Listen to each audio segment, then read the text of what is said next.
Okay, Assalamu alaikum everyone. I want to talk about something that usually most agents fall into. It's an issue, it's a problem. Three main issues that we fall into as real estate agents or working in sales in any industry, honestly. And you want to avoid these three things. So let's get into it. Bismillah. Three things you want to avoid as anyone working in sales. The first thing is getting offended. Okay, getting offended is the first thing that most agents do, and this usually happens because of miscommunication. This usually happens because you misunderstood what the client was saying.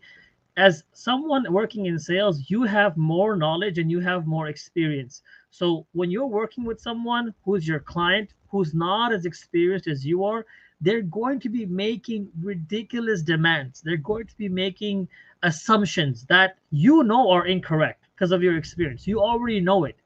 But what ends up happening is, because you're coming from a point of knowledge and you're coming from a point of experience, it's easy for you to feel offended. Like, how can you suggest such a thing? And you're upset at your own client. And agents who know how to control their temper, agents who know how to control their emotions at those moments, are the ones that actually maintain their business. Because agents that don't, what ends up, let me give you an example. A client gives a low offer on a property than what you think is reasonable. You're the buyer's agent. You know this house is worth much more. You know this house is going to go for much more. But the client is brand new in the industry and he's thinking you can lowball the offer. And the first thing you do is you react instead of discussing his perspective to understand, well, why do you think the seller would accept your offer? If the house is at 350, you want to submit 325, and there's the other offers in at 340, 350, 360. What makes you feel that the seller would consider your offer at 325? Instead of arguing with your client, you want to control your emotion and you want to understand his perspective. What is making him think that? Maybe it's his very first offer that he's ever made on a house in the last 5 years. Maybe the last time he bought a house was after the recession when everything was nice and the prices were very low, and now it's 2024. So the first thing you want to avoid is you don't want to get offended. You have to remind yourself. It's a conscious effort where you remind yourself and say, hey, let me not get upset. Let me actually control myself and let me not lash out. Because remember, you are guiding him. You have to guide your client. And you know, when you do that, when you react, when you lash out, even though you're right, 100% you're right. As an agent, you know what you're talking about. But you're making your client feel undervalued, and you're putting him in a position where he's thinking now it's him versus you. The last thing you want is your client to think he has to negotiate with you. No, you're negotiating together. You're on one team, right? So you negotiate with him, right? And you want to get him the best deal because you also want the best deal as an agent. Okay, so that's the first thing. What's the second thing? Lack of timely communication. What do I mean by that? If a client sends you, let's say, for example, sends you an urgent email or a text about a property, right? And you don't respond until 2 days later. That's a big deal. Look, I know we all get busy, right?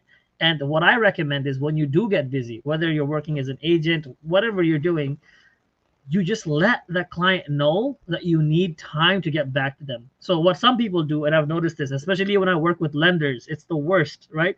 Lenders and title companies, what they do is when they get busy, their mind is like, well, I'm busy, I'll get back to this later. But I don't know that they're busy. All they have to do is communicate to me that, hey, I'm actually busy. I'll get back to you tomorrow. A respectable time frame to get back to somebody is obviously 24 hours, right? And when you're working in sales in the business industry, you should get back to them within 24 hours, even if it's the weekend. If you can't, make sure someone on your team can, right? So when you have a lack of timely communication, it really puts away buyers and it makes you lose your business. So don't do that. What should you do? You should let them know. If you know you cannot address this problem today, there's no way. At least text them and say, you know what? Uh, I'll get right on this. However, I'm booked for today. I'm gonna get on this tomorrow, and give them a time. Tell them when you'll get on it, so at least they know what to expect. No one is, if a client is expecting you to be free 24/7 for them, then you need to have a conversation with them to set the expectations right.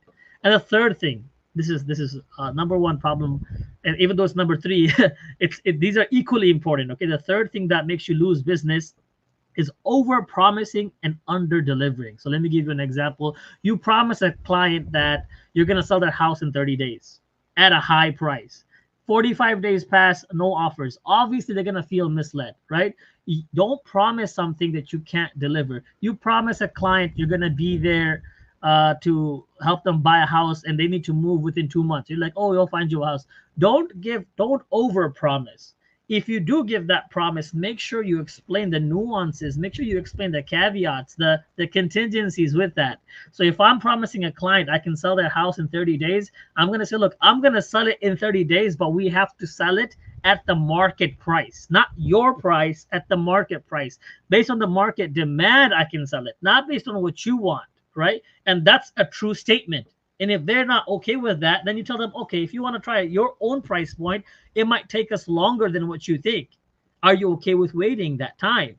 And it's all about setting expectations. When you set proper expectations, and if they push back and you don't get offended and you communicate timely, that's how you run a business. It's the best way to maintain your business and maintain integrity while you're working on your business, right? So let's go through them one more time. The first one is when a client misunderstands, when a client has less knowledge than you, which is supposed to be the case.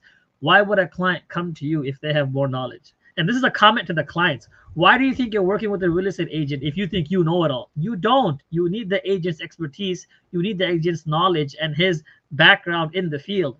But as an agent, don't get offended, right? Try to understand where they're coming from. They have a lot of fears. They're dealing with their life savings. They're trying to buy a house. It's a big decision for them. It's a big step. They have infighting within their own family, maybe, about which house to buy and what they need as a requirement. And you're just helping them, guiding them through the process. And number two was timely communication, because everybody gets busy. So just let them know that you are busy.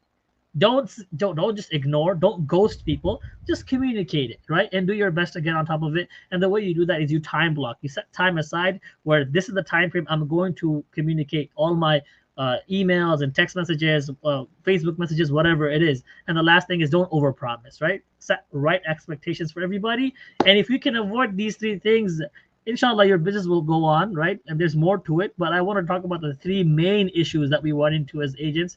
Try to stay away from these things and keep the business going. Assalamu alaikum.